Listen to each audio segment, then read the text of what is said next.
ప్రభు పేరిట అందరికీ praise lord. Philippi 4:6 చింతించకండి అని చెప్పాడు దేవుడు. చింతించద్దని. చింతించడం వల్ల మనం ఒక మూరుడు ఎక్కువ చేసుకోలేము, తక్కువ చేసుకోలేము. ఎందుకంటే మన చింత యావత్తు ఆయన మీద ఏమంటున్నాడు, మనం ఆయన మీద ఆనుకుని జీవించాలి.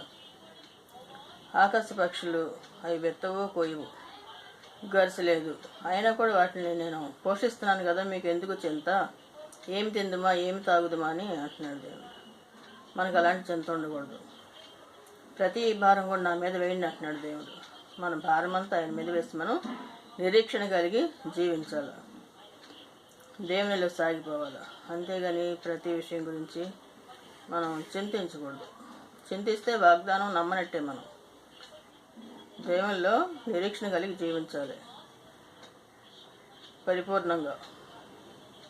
దేవుని కృప మనందరికీ తోడై ఉండునుగాక. ఆమేన్.